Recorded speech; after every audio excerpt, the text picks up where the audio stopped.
ಊಟ ತುಂಬಾ ಚೆನ್ನಾಗಿತ್ತು. ನಮ್ಮ ಅಮ್ಮನಿಗಿಂತ ಚೆನ್ನಾಗಿ ಅಡಿಗೆ ಮಾಡ್ತೀರಾ. ಅಯ್ಯೋ ಬಿಡಪ್ಪ, ತೋಚಿದ್ದನ್ನ ಮಾಡಿದ್ದೀನಿ. ರುಚಿ ಅವರವರ ನಾಲ್ಗೆ ಭಾಗ್ಯ. ತುಂಬಾ ಥ್ಯಾಂಕ್ಸ್. ನಾನಿನ್ ಬರ್ತೀನಿ. ಪರಿಚಯ ಇಲ್ಲದೆ ಇರೋನ್ಗೆ ಇಷ್ಟೊಂದು ಸೇವೆ ಮಾಡಿದ್ರಿ. ಸಹಾಯ ಮಾಡೋ ಶಕ್ತಿ ಇರುವಾಗ ಕಷ್ಟಕ್ಕಾಗ್ಬೇಕು. ಇಲ್ದಿದ್ರೆ ಬದುಕಿದ್ದು ಏನ್ ಪ್ರಯೋಜನ ಹೇಳು. ಅಮ್ಮ, ನಾನು ಇವ್ರನ್ನ ಕೂಡ್ ರಸ್ತೆವರೆಗೂ ಬಿಟ್ಟು ಬರ್ತೀನಿ. ಅಯ್ಯೋ ಪರವಾಗಿಲ್ಲ ಬಿಡಿ, ನಿಮ್ಗೆ ಯಾಕೆ ತೊಂದ್ರೆ? ನಾನು ಅಲ್ಲಿವರೆಗೂ ನಿಮ್ಮನ್ನು ಬಿಡ್ಲಿಲ್ಲ ಅಂದ್ರೆ ನಿಮ್ಗೆ ತೊಂದ್ರೆ. ಯಾಕಂದ್ರೆ ಕತ್ಲೆಯಲ್ಲಿ ಹೇಗೆ ಹೋಗ್ಬೇಕು ಅಂತ ಗೊತ್ತಾಗಲ್ಲ. ನಿಮ್ ಕಾರ್ ಅಲ್ಲೇ ಇದೆ, ಬನ್ನಿ. ಸರಿಮ್ಮ, ಬರ್ತೀನಿ. ಸರಿಯಪ್ಪ. ಅಮ್ಮ, ಬಿಟ್ಟು ಬರ್ತೀನಿ.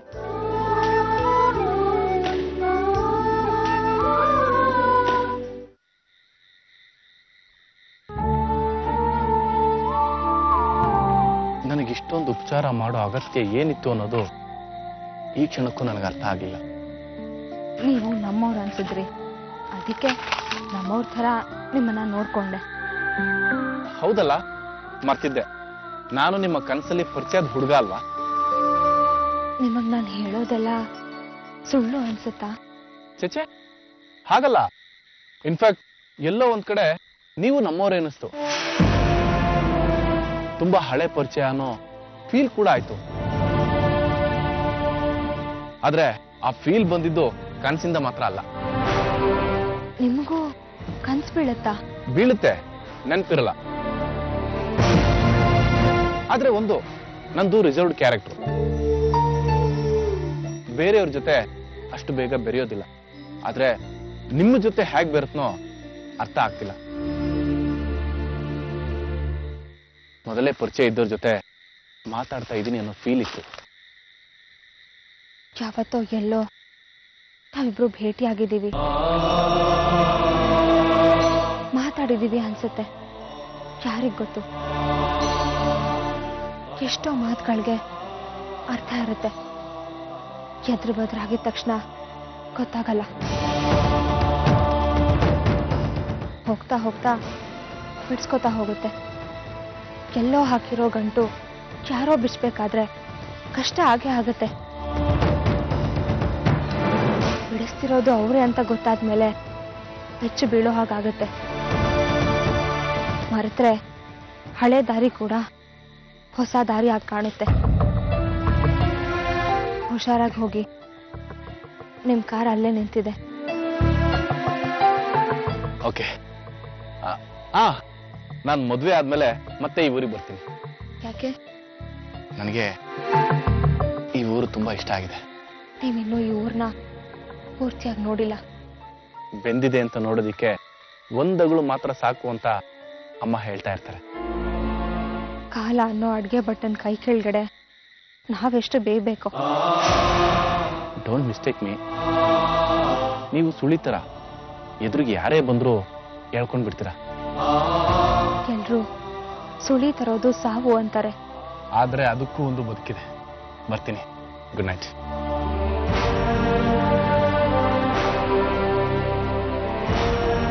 ಬರ್ತೀಯಾದಿ, ನೀನ್ ಬರ್ಲೇಬೇಕು. ನೀನ್ ಬಂದೇ ಬರ್ತೀಯ ಅನ್ನೋ ನಂಬಿಕೆ ನನ್ಗಿದೆ.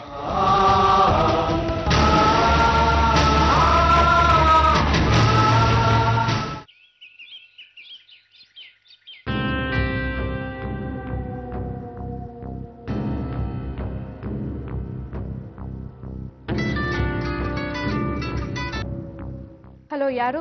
ಸುಲೇಖ, ನಾನು ಆದಿ ಮಾತಾಡ್ತಿರೋದು. ಇದ್ಯಾವ ನಂಬರ್ ಆದಿ? ಇಷ್ಟು ದಿನ ನನಗೆ ಹೇಳ್ದೆ ಇನ್ನೊಂದು ನಂಬರ್ ಇಟ್ಕೊಂಡಿದ್ಯಾ? ಅಂದ್ರೆ ನೀ ನನಗೆ ಮೋಸ ಮಾಡ್ಬೇಕು ಅಂತಿದ್ಯಾ? ಹಲೋ ಹಲೋ ಹಲೋ, ಯಾಕೇನೇನೋ ಮಾತಾಡ್ತಿದ್ಯಾ? ಆಕ್ಸಿಡೆಂಟ್ ಆದಾಗ ನನ್ನ ಫೋನ್ ಎಲ್ಲಿ ಹೋಯ್ತೋ ಗೊತ್ತಿಲ್ಲ, ಅದಕ್ಕೆ ಹೊಸ ಫೋನ್ ತಗೊಂಡೆ. ತಗೊಂಡ ತಕ್ಷಣ ನಿನಗೆ ಫೋನ್ ಮಾಡ್ತಾ ಇದ್ದೀನಿ. ಆರಾಮಾಗಿ ಮಾತಾಡೋಣ ಅಂದ್ರೆ ಅವ್ರ ಮನೇಲಿ ಲ್ಯಾಂಡ್ಲೈನ್ ಬೇರೆ ಇರ್ಲಿಲ್ಲ. ಯಾರ್ ಮನೆ ಬಗ್ಗೆ ಮಾತಾಡ್ತಾ ಇದ್ಯಾ ಆದಿ? ನೀನಿರೋದು ಲಾಡ್ಜ್ ಅಲ್ಲಿ ತಾನೆ? ಹೌದು, ನಿನ್ನೆ ರಾತ್ರಿ ಲಾಡ್ಜ್ಗೆ ಬಂದೆ. ಅಲ್ಲಿವರೆಗೂ ನಾನು ಅವ್ರ ಮನೇಲೇ ಇದ್ದೆ. ಅವರೇ ಪ್ರಜ್ಞೆ ಕಳ್ಕೊಂಡು ಬಿದ್ದಿದ್ದ ನನ್ನನ್ನು ಅವ್ರ ಮನೆ ಕರ್ಕೊಂಡು ಬಂದಿದ್ದು. ಅವರೇ ಟ್ರೀಟ್ ಮಾಡಿದ್ದು.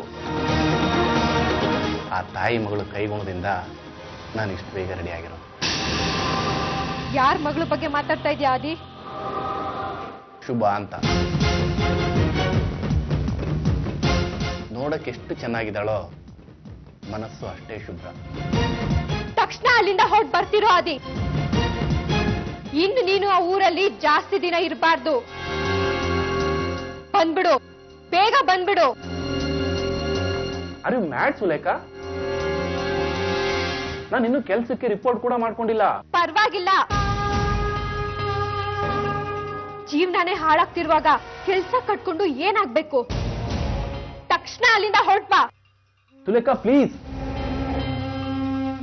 ಸಂಬಂಧ ಇಲ್ದೇ ಇರೋ ಹಾಗೆ ಮಾತಾಡಬೇಡ. ಇರೋ ಸಂಬಂಧ ಹಾಳಾಗೋಗುತ್ತೆ ಅನ್ನೋ ಕಾರಣಕ್ಕೆ ಮಾತಾಡ್ತಾ ಇದ್ದೀನಿ ಆದಿ. ನೀನು ಅದೇ ಊರಲ್ಲಿದ್ರೆ ತೊಂದರೆ ಆಗುತ್ತೆ. ಮೊದ್ಲೇ ಮಡಿಕೇರಿಯಲ್ಲಿ ಹುಡುಗಿರು ಚೆನ್ನಾಗಿರ್ತಾರೆ. ನನ್ನ ಕಣ್ಣಲ್ಲಿರೋದು ನೀನು ಸುಲೇಖ. ಹಾಗಿರುವಾಗ ಬೇರೆ ಯಾರು ಚೆನ್ನಾಗಿ ಕಾಣಿಸೋಕ್ ಸಾಧ್ಯ ಹೇಳು? ಅಯ್ಯೋ ಅದೇ ನಾನು ಹೇಳೋದನ್ನ ಅರ್ಥ ಮಾಡ್ಕೋ. ನಿನ್ ಕಾಲಕ್ ಬೇಕಾದ್ರೂ ಬೀಳ್ತೀನಿ. ದಯವಿಟ್ಟು ಅಲ್ಲಿಂದ ವಾಪಸ್ ಬಂದ್ಬಿಡು. ನಿನಗೇನಾಗಿದೆ ಅಂತ ಈ ರೀತಿ ಮಾತಾಡ್ತಿದ್ಯಾ? ನಾನು ಬಂದಿರೋದು ಕೆಲ್ಸಕ್ಕೆ. ಕೆಲಸ ಮುಗಿದ್ಮೇಲೆ ಹೊರಡ್ತೀನಿ. ಆದಿ, ಈಗ ನೀನ್ ಬರ್ದೇ ಇದ್ರೆ ನನ್ ಮೇಲೆ ಆಣೆ. Shut up Sulekha. ಇಂಥ ಎಮೋಷನಲ್ ಬ್ಲಾಕ್ ಮೇಲ್ ಎಲ್ಲ ನನಗಿಷ್ಟ ಆಗಲ್ಲ. ನನ್ ಮಾತ್ ಕೇಳ್ದೇ ಇರೋ ಹುಡ್ಗ ನನಗೂ ಇಷ್ಟ ಆಗಲ್ಲ.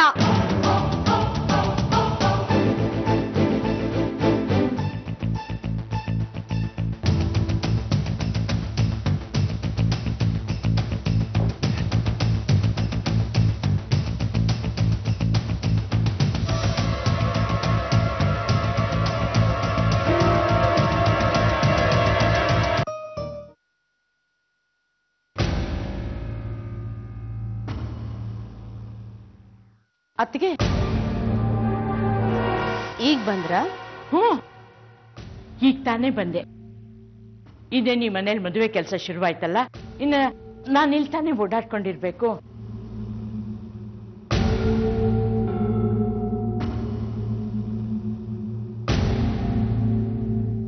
ಓಡಾಡೋ ಕೆಲಸ ಆಗಿರ್ಲಿ, ಬಂದ ತಕ್ಷಣ ಆದಿ ರೂಮ್ ಕಡೆ ಯಾಕೆ ಹೋಗ್ತಾ ಇದ್ದೀರಾ? ಅದಾ, ಅದು ಬಸ್ಸಲ್ಲಿ ಬಂದ್ರೆ ಮೈಲಿಗೆ ಆಗುತ್ತೆ ನೋಡು, ಅದಕ್ಕೆ ನಡ್ಕೊಂಡೇ ಬಂದೆ. ಸುಸ್ತಾಗ್ಬಿಡ್ತು. ಅದಕ್ಕೆ ಸ್ವಲ್ಪ ಹೊತ್ತು ಆದಿ ರೂಮಲ್ಲಿ ಮಲ್ಕೊಂಡಿರೋಣ ಅಂತ. ಹೇಗೋ ಆದಿ ಇಲ್ವಲ್ಲ. ಯಾಕೆ ಬೇರೆ ಕಡೆ ಮಲ್ಕೊಂಡ್ರೆ ನಿಮ್ಗೆ ವಿಶ್ರಾಂತಿ ಸಿಗೋದಿಲ್ವಾ? ಅಥವಾ ನಿದ್ರೆ ಬರೋದಿಲ್ವಾ? ಯಾಕೆ ಯಾಕೆ ಪೊಲೀಸ್ನವ್ರ ತರ ಪ್ರಶ್ನೆ ಮಾಡ್ತಾ ಇದೀಯಾ? ನನಗೆ ಆದಿ ರೂಮ್ ಹೋಗಕ್ ಹತ್ತಿಲ್ವೇನು? ನಾನು ಹಾಗೇನು ಹೇಳಿಲ್ಲ ಅತ್ತಿಗೆ. ಇಲ್ಲಿ ಹಾಸಿಗೆ ಮೇಲೆ ಮಲಗಿದ್ರೆ ಆ ಹಾಸಿಗೆ ಮೈಲ್ಗೆ ಆಗ್ಬಿಡುತ್ತಾ? ಅಥವಾ ನಿನ್ನ ಮಗ ಅಮೆರಿಕಾದಿಂದ ತಂದಿರೋ ವಸ್ತುನ ನಾನು ಕದ್ದು ಬಿಡ್ತೀನಿ ಅಂತನಾ? ನಾನೇ ನಿಮ್ಮನ್ನ ಕಳ್ಳಿ ಅಲ್ಲಿಲ್ಲ. ನೋಡ್ದ್ಯಾ ಕಳ್ಳಿ ಅನ್ನೋ ಪದ ನಿನ್ನ ನಾಲ್ಗೆ ಮೇಲೆ ಹೇಗೆ ಬರೋಕ್ ಸಾಧ್ಯ? ಇಲ್ದೇ ಇರೋ ಅಪವಾದನ ನನ್ನ ಮೇಲೆ ಹಾಕಿ ನನ್ನ ಈ ಮನೆಯಿಂದ ದೂರ ಇಡೋಕ್ ನೋಡ್ತಾ ಇದೀಯಾ? ಅಲ್ಲ ಅತ್ತಿಗೆ, ಸುಮ್ಮನೆ ಕಂಡಿದ್ದೀನಿ. ನೀನ್ ಮೊದ್ಲಿನೂ ಅಷ್ಟೇ, ನಿನಗೆ ನನ್ನನ್ನು ಕಂಡ್ರೆ ಆಗೋದೇ ಇಲ್ಲ. ಅದಕ್ಕೆ ಮಧು ನಾನು ಇದೇ ಮನೇಲಿ ಇರ್ಬೇಕು ಅಂತ ಬಯಸಿದ್ರು ನೀನು ಬಾಯಲ್ಲಿ ಬೇರೆ ಏನೋ ಹೇಳಿಸಿ ನನ್ನನ್ನು ಅವ್ರ ಮನೆಗೆ ಕಳಿಸ್ಬಿಟ್ಟೆ. ನೀನ್ ಈ ರೀತಿ ಮಾತಾಡ್ತೀಯ ಅಂತ ಗೊತ್ತಿದ್ದಿದ್ರೆ ನಾನು ಇಲ್ಲಿಗೆ ಬರ್ತಾನೆ ಇರ್ಲಿಲ್ಲ. ಅದಕ್ಕೆ ನಾನು ಹೇಳಕ್ ಹೊರಟಿದ್ದು. ನೀನೇನು ಹೇಳೋದ್ ಬೇಕಾಗಿಲ್ಲ ಕಣೆ. ಮದುವೆ ಮನೇಲಿ ಈ ವಿಧವೆ ಓಡಾಡಿದ್ರೆ ಎಲ್ಲಿ ಏನಾಗ್ಬಿಡುತ್ತೆ ಅಂತ ತಾನೇ ನೀನು ಈ ರೀತಿ ಮಾತಾಡ್ತಿರೋದು. ಅದಕ್ಕೆ ನನ್ನ ಮಾತು. ನಿನ್ನ ಮಾತೇನೆ ಕೇಳೋದು? ಮಧು ಮನೆ ಬರ್ಲಿ, ಇವತ್ತೆರಡರಲ್ಲಿ ಒಂದು ತೀರ್ಮಾನ ಆಗ್ಬಿಡ್ಬೇಕು. ಗಂಡ ಸತ್ತ ಮೇಲೆ ತುತ್ಕೂಳಿಗೆ ಸತ್ತವ್ರ ಮನೆ ಬಂದ್ಬಿಟ್ಟಿದ್ದೀನಿ ನೋಡು, ಅದು ನನ್ನ ತಪ್ಪು. ಇದ್ರ ಬದಲು ಯಾವ್ದಾದ್ರು ವೃದ್ಧಾಶ್ರಮಕ್ಕೆ ಸೇರಿಸ್ಬಿಡ್ರೆ ಸಾಕು ಸಾಕು. ನಾನು ಮಾತಾಡಿದ ತಪ್ಪಾಯ್ತತ್ತಿಗೆ. ಹೋಗಿ ಆದಿ ರೂಮ್ಗೆ ಹೋಗಿ ಮಲಗಿ.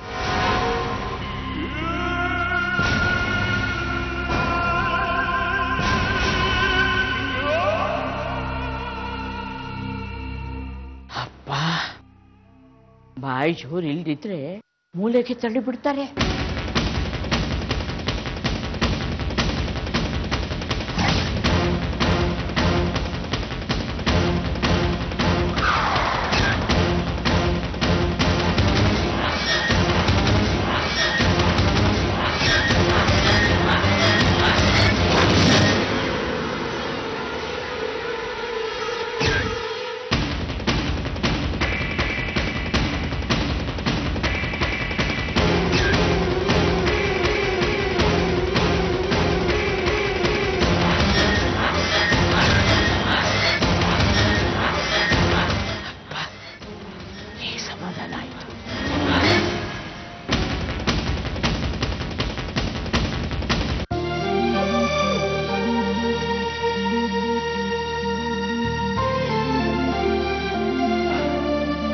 ಆಲ್ ದಿ ಬೆಸ್ಟ್ ಆದಿ.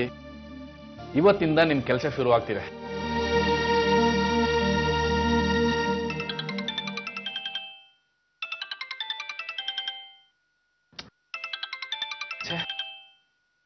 ಇವತ್ತು ಯಾಕೆ ತೀರಾ ವಿಚಿತ್ರವಾಗಿ ಆಡ್ತಿದ್ದಾಳಲ್ಲ? Hello, I love you. Oh really? ಅಮ್ಮ, ಯಾಕೇನಾಯ್ತು? ಇದ್ದಕ್ಕಿದ್ದ ಹಾಗೆ ಸ್ವೀಟ್ ಆಗಿರೋ ಏಟ್ ಕೊಟ್ರೆ ನೋವಾಗದೆ ಇರುತ್ತೆ ಡಿಯರ್. ಕೆಲ್ಸಕ್ಕೆ ಹೋಗೋ ಅರ್ಜೆಂಟಲ್ಲಿ ಇದೆಯಾ ಅನ್ಸುತ್ತೆ. ಹೌದು, ಪರವಾಗಿಲ್ಲ, ಮಾತಾಡು ಡಿಯರ್. ನಿನಗೆ ಡಿಸ್ಟರ್ಬ್ ಮಾಡೋ ಆಸೆ ನನಗಿಲ್ಲ ಆದಿ. All the best. Thank you. ಆಗ್ಲೇ ನಾನು ಸಿಟ್ಟಲ್ಲಿ ಮಾತಾಡಿದ್ದಕ್ಕೆ ಸಾರಿ. ಇಂಥ ಸಣ್ಣ ಸಣ್ಣ ವಿಷಯಕ್ಕೆಲ್ಲ ಸಾರಿ ಹೇಳೋ ಅಗತ್ಯ ಇಲ್ಲ ಸುಲೇಖ. ಹಾ, ಸೈಟ್ ಹತ್ರ ಹೋಗಿ ಬಂದು ಆಮೇಲೆ ನಿನಗೆ ಫೋನ್ ಮಾಡ್ತೀನಿ. Okay okay, bye. Love you. ಬಾಯ್.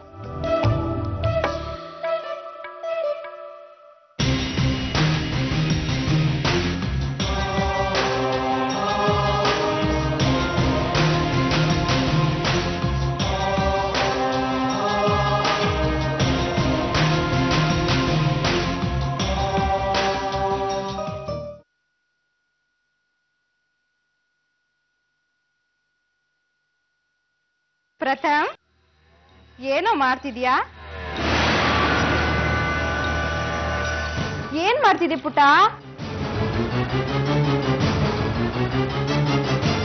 ಏನ್ ಮಾಡ್ತಿದ್ಯಾ? ಅದ್ ಏನ್ ಹೇಳ್ತಿದ್ಯೋ? ಕೊಡಿಲಿ ನೋಡ್ತೀನಿ.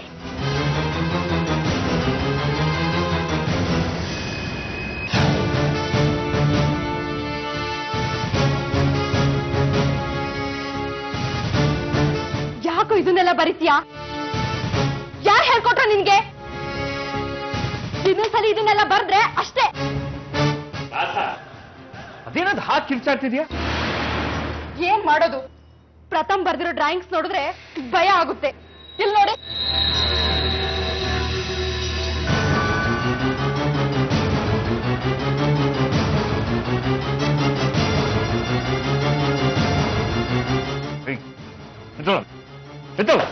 ಏನೋ ಬರ್ದಿರೋದು ನೀನು? ಬುದ್ಧಿಲ್ಲ ನಿನ್ಗೆ? ಚಂದ್ರು, ಬುದ್ಧಿಲ್ಲ ನಿನ್ಗೆ? ಚಂದ್ರು, ಏನ್ ದೇವ್ಗಳು ಗ್ಯಾಲರಿ ಮಾಡ್ಬೇಕು ಕೊಟ್ಕೊಂಡಿದ್ದೀರ? ಚಂದ್ರು, ನೀವ್ ಇವ್ನಿಗೆ ಹೊಡಿಬೇಕು ಅನ್ನೋ ಕಾರಣಕ್ಕೆ ನಾನು ಇದನ್ನ ತೋರಿಸ್ಲಿಲ್ಲ. ನಾನ್ ಬರೋಕ್ ಮುಂಚೆ ನೀನು ಇವನ್ನ ಬೈತಾ ಇದ್ದೆ ತಾನೆ? ಅದಕ್ಕೆ ನೀವ್ ಹೊಡಿಬೇಕಾ? ಕರ್ಮ, ಎಲ್ಲ ನಾನು ಕರ್ಮ. ಇವತ್ತು ಒಂದು ಡೀಲ್ ಸ್ವಲ್ಪದಲ್ಲಿ ಮಿಸ್ ಆಗೋಯ್ತು. ಹಾಳಾಗಿ ಹೋಗ್ಲಿ ಅಂತ ಮನೆಗೆ ಬಂದ್ರೆ ಇಲ್ಲೂ ನಮ್ದೇ ಇಲ್ಲ. ನನ್ನ ಸಂಸಾರ ತುಂಬಾ ಬರೀ ಸಮಸ್ಯೆಗಳನ್ನ ಬರೆದ್ಬಿಟ್ಟ ಆ ದೇವ್ರು. ಎಲ್ಲ ಸಾಲದು ಅಂತ ಜೊತೆಗೆ ಒಂದು ದೊಡ್ಡ ಗಿಫ್ಟ್ ಬೇರೆ ಕೊಟ್ಟಿದ್ದಾನೆ. This problematic child. Chandru please. ಗೊತ್ತಿದೆ, ಈ ನಮ್ ಸಂಸಾರ ನೋಡಿದ್ರೆ ಸಾಕು ನಮ್ಗಳ ಹಣೆ ಬರಹ ಬರೆಯೋ ಆ ದೇವ್ರಿಗೆ ತಲೆ ನೆಟ್ಗಿಲ್ಲ ಅನ್ನೋದು ಗೊತ್ತಾಗುತ್ತೆ. ಒಂದಂತೂ ಸತ್ಯ ಅಮ್ಮ, ನಾವು ಸತ್ತ ಮೇಲೆ ಸ್ವರ್ಗಕ್ಕೆ ಹೋಗೋದು ಗ್ಯಾರಂಟಿ. ಯಾಕೆ ಹೇಳು? ನರಕ ಇಲ್ಲೇ ಅನುಭವಿಸ್ತಾ ಇದೀವಲ್ಲ, ಇನ್ನೇನಿದೆ?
ಅಲ್ವಾ ಏನ್ರಿ ಮಾಡ್ಬಿಡ್ತಿದ್ರಿ ನೀವು? ಹೆದರ್ಬಿಟ್ರಿ ಅಲ್ವಾ? ಮತ್ತೆ ಸಾವು ಸಡನ್ ಆಗಿ ಕಣ್ಮುಂದೆ ಬಂದು ಹೋದಾಗಾಯ್ತು. ಕಾಪಾಡೋಕ ಹಿಂದೆ ಇದೆ, ಯೋಚನೆ ಮಾಡಬೇಡಿ. ಕಾಪಾಡೋ ಕೈಯೇ ತಳ್ಳೋ ಪ್ರಯತ್ನ ಮಾಡಿದ್ದಲ್ವಾ? ಕಾಪಾಡೋಕಾಗಿ ಯಾವತ್ತು ಅಡ್ಗೋ ಪ್ರಯತ್ನ ಮಾಡುತ್ತೆ ಆದಿ. ಅದರಲ್ಲಿ ನಾವು ಮೂರದ್ ಕೆಲ್ಸಕ್ಕಂತ ಬಂದು ಆರಾಮಾಗಿ ಸುತ್ತಾಡ್ತಾ ಇದ್ದೀರಾ. ಇವತ್ತು ಕೆಲಸ ಸ್ವಲ್ಪ ಬೇಗ ಮುಗೀತು. ಹಾಗಿದ್ರೆ ಮನೆಗ್ ಬರ್ಬೋದಾಗಿತ್ತಲ್ಲ. ಬಂದಿದ್ರೆ ನೀವು ಸಿಗ್ತಾ ಇರ್ಲಿಲ್ವಲ್ಲ? ಯಾಕೆ? ನೀವು ಇಲ್ಲಿದ್ದೀರಲ್ವಾ?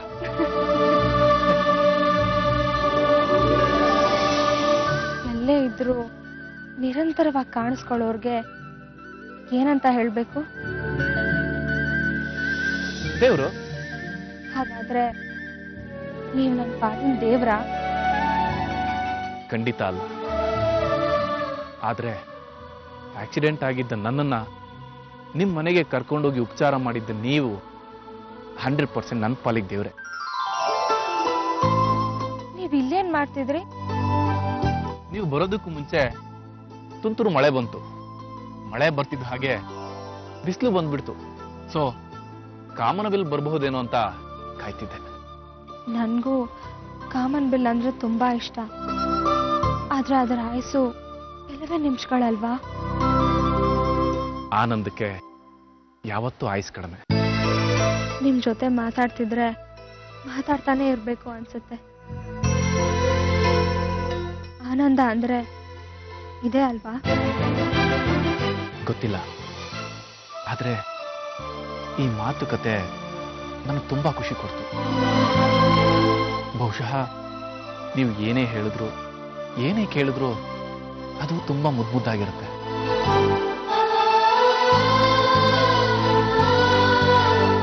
ಸಾರಿ, ಎಂಗೇಜ್ಮೆಂಟ್ ಆಗಿರೋ ಹುಡುಗ ಬೇರೆ ಹುಡುಗಿ ಬಗ್ಗೆ ಈ ರೀತಿ ಮಾತಾಡಬಾರ್ದು. ಪರವಾಗಿಲ್ಲ, ನನಗೂ ಬೇರೆ ಹುಡುಗನ ಜೊತೆ ಮದ್ವೆ ಫಿಕ್ಸ್ ಆಗಿದೆ.